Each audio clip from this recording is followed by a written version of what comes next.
नमस्कार सभी को। आज हम कुछ ऐसे आसन सीखेंगे जिनसे हम अपने नीज़ की स्ट्रेंथ को बढ़ा सकते हैं। कई बार ऐसा होता है कि कभी-कभी हमारे पुअर पोस्चर के कारण कि हम जैसे बैठे हैं, खड़े हो रहे हैं, उसके कारण भी हमारे नी के जो छोटी-छोटी मसल्स हैं यहाँ पर सराउंड कर रही हैं, ये वीक हो जाती हैं। और कई बार जैसे अब हम खड़े होते हैं तो हम अपना पूरा वज़न एक पैर पर रख देते हैं और एक पैर हमारा फ्री रहता है। तो ये कुछ ऐसे पोस्चरल डिफ़ॉर्मिटीज़ हैं जिनके कारण भी हमारे नी में वीकनेस की प्रॉब्लम आ जाती है। कभी-कभी जीने चढ़ने में, उतरने में या किसी भी चीज़ को क्लाइंब करने में, इवन सिंपल एक्टिविटीज़ लाइक कई बार बैठने में और खड़े होने में भी हमारे नीज़ में कई बार बहुत पेन होता है। तो आज कुछ बहुत ही सिंपल 3 आसन हम ऐसे करते हैं जिससे हम अपने नीज़ के स्ट्रेंथ को बढ़ा पाएँ। जो आस-पास की इसकी मसल्स हैं, उनको थोड़ा स्ट्रॉन्ग बना पाएँ। और ऐसा नहीं होता कि एक बार आप करो और वो स्ट्रॉन्ग हो गई। It has to be done over a long period of time. साधना है योग, तो आपको रोज़ करना होगा। उसके बाद आप खुद महसूस करेंगे कि आपको ईज़ी हो रहा है उठना, बैठना, चलना, ये सब ईज़ी होगा धीरे-धीरे। तो चलिए शुरू करते हैं सबसे पहले आसन के साथ। एक्चुअली एक स्थिति है, इसको हम कहते हैं समस्थिति। समस्थिति में क्या होता है, सम मतलब इक्वल ना, सब कुछ इक्वल, और स्थिति मतलब steadiness, stability of your body. तो ये जो समस्थिति है, ये हम रहते तो हैं, हम सीधे खड़े रहते हैं, पर कई बार ऐसा होता है कि या तो हमारा एक पैर पर वजन ज़्यादा होता है या दूसरे पैर पर, या हम ऐसे खड़े हैं या किसी पर अपना पूरा वेट रख के खड़े हैं। तो उन सब को देखते हुए ये एक स्थिति बनाई गई है कि आप कॉन्शियसली पूरी अवेयरनेस के साथ, पूरी सजगता के साथ इस स्थिति में खड़े हों।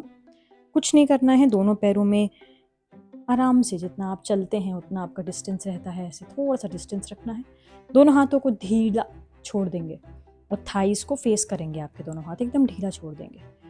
और आपको ये सजग रहना है इसके लिए कि आपके जो पूरा बॉडी वेट है वो आपके दोनों पैरों पर इक्वली डिस्ट्रीब्यूटेड हो। आपको ऐसा नहीं है कि टोस पे खड़े रहना है या फिर हील्स पे खड़े रहना है, ऐसा कुछ भी नहीं करना है, या बहुत स्टिफ कर लेना है या नीज लॉक कर लिए, ऐसा कुछ भी नहीं। बस सामान्य रूप से खड़े रहना है और ऐसा महसूस करना है कि आपका वज़न दोनों पैरों पर इक्वली डिस्ट्रीब्यूटेड है और कंधों को भी ऐसा उठाना नहीं है या स्ट्रेट नहीं करना, बस ईजी छोड़ देंगे और ये सम स्थिति में हम खड़े हो जाएंगे। इससे भी हमारे नीज की मसल्स स्ट्रेंथन हो सकती हैं। हम ऐसे खड़े ही नहीं होते, हमारा पोस्चरल ही डिफॉर्मिटी सबसे पहली चीज़ आ जाती है हमारे वीकनिंग में। तो ऐसे खड़े रहेंगे और 5 से 10 बार लंबी गहरी सांसें लेंगे। बहुत ही माइंडफुल रहना है आपको इस पूरे प्रोसेस में। पूरा ध्यान आपके पैरों पर और आपकी सांसों पर रहे। विद अ डीप इनहेल,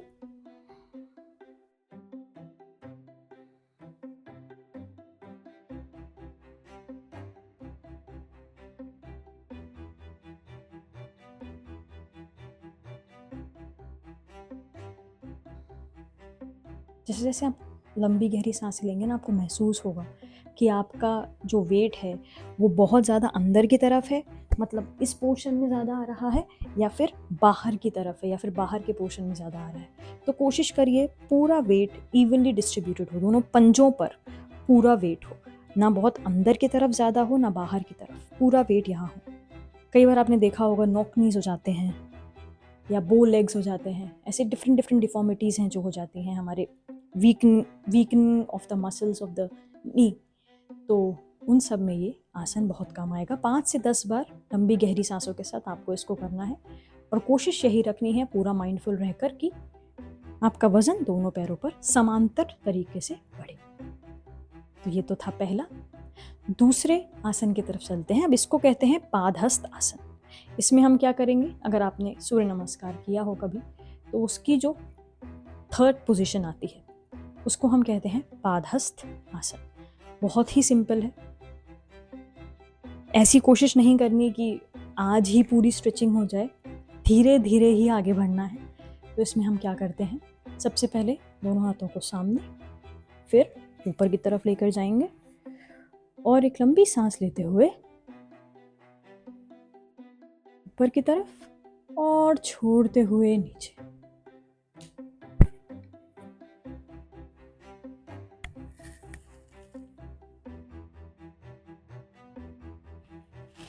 वापस।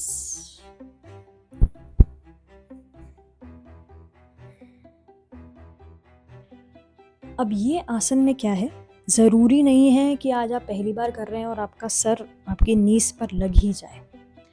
बहुत ही आराम से और धीरे धीरे ही नीचे जाना है।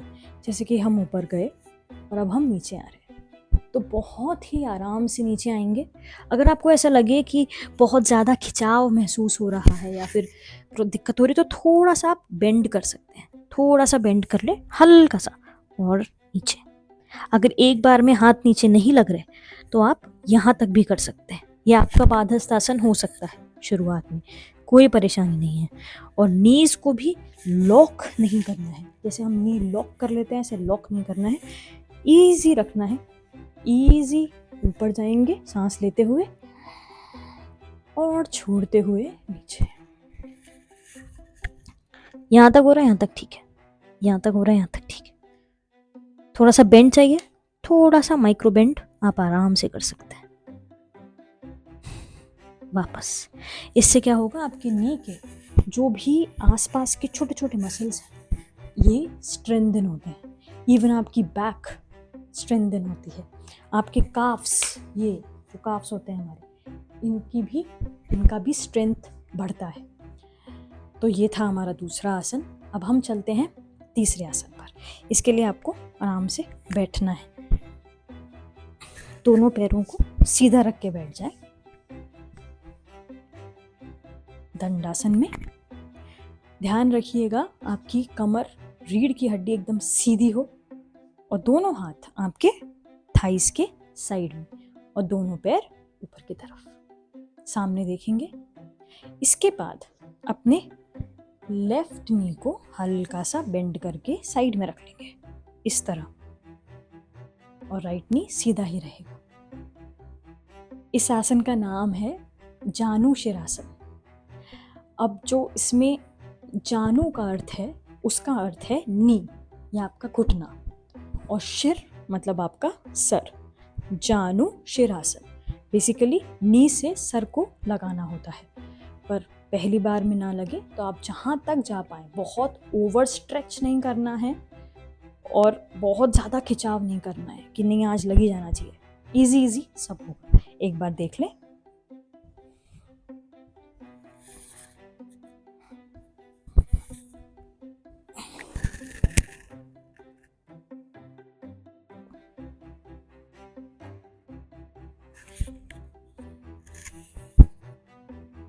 अब ये है, अब आपको क्या करना है, आप आराम से ऊपर जाइए। आपके हाथ अगर यहीं तक जा पाते हैं बेंड होने में तो यहीं तक जाइए, कमर से नीचे बेंड होइए, नीचे बेंड होइए। अगर आपका सर यहीं तक आ रहा है तो यहीं रुक जाइए। आप फील करेंगे कि आपका ये पूरा पैर स्ट्रेच हो रहा है और इसकी धीरे धीरे ऐसे ही हम स्ट्रेंथ बढ़ाएंगे। इसके आसपास के नीज के मसल्स के जो छोटे छोटे मसल्स हैं उनकी हम धीरे धीरे स्ट्रेंथ बढ़ाएंगे। और अगर आप यहाँ तक जा पा रहे हैं तो यहीं तक जाइए और फिर धीरे से ऊपर आ जाइए और वापस।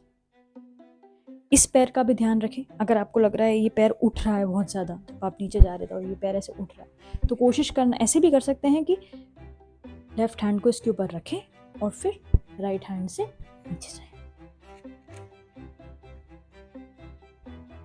और फिर वापस। और सांसों की प्रक्रिया वही सेम रहेगी। मैं आपको दूसरे पैर से दिखाती हूँ।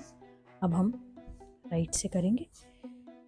इसको आराम से अपने नीज के पास, बैक एकदम straight, erect back. Now go up with a long and deep breath. एक लंबी गहरी श्वास के साथ ऊपर और छोड़ते हुए नीचे।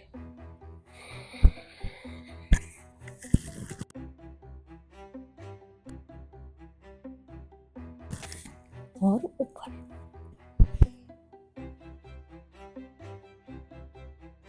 ठीक है, सेम प्रोसीजर फॉलो करना है, बहुत ज़्यादा ओवर स्ट्रेच नहीं करना कि कमर में दर्द हो जाए, नी ठीक कर रहे हैं और कमर में दर्द हो गया, ऐसा नहीं। जहाँ तक आप जाना चाहें वहीं तक जाएं, क्योंकि आप अगर इतना भी जाते हैं तो आपकी नी की मसल स्ट्रेच होने लगती है। तो आप जहाँ तक आपको कंफर्टेबल फील हो रहा है बस वहीं तक जाएं। योग में जितने भी आसन होते हैं ना, योग की एक बहुत अच्छी, हम पतंजलि योग सूत्र का जो पॉडकास्ट भी कर रहे हैं उसमें अभी आगे चल के एक बहुत ही अच्छा सूत्र आएगा आसनों के लिए, जो कहता है कि स्थिरम सुखम आसनम।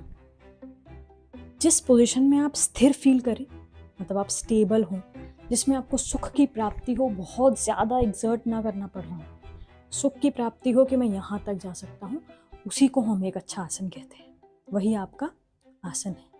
तो हम इसी सूत्र के साथ आगे बढ़ेंगे। हम जो भी आसन सीखेंगे, आगे भी सीखेंगे, तो उन सब के साथ यही सूत्र अपनाना है कि स्थिरम सुखम आसनम। जहाँ मुझे स्टेबल फील हो रहा है, जहाँ मुझे सही लग रहा है, स्थिर फील हो रहा है, सुख मिल रहा है, वही मेरा आसन है। बहुत एक्सर्ट नहीं करना है, आराम से धीरे धीरे करना है। तो आज हमने ये 3 आसन सीखे, आगे हम और भी सीखेंगे। अगर आपको ये वीडियोस अच्छी लग रही हैं तो please subscribe and share it with your friends. Subscribe कीजिए, शेयर कीजिए, उससे थोड़ा एनकरेजमेंट भी मिलता है। धन्यवाद।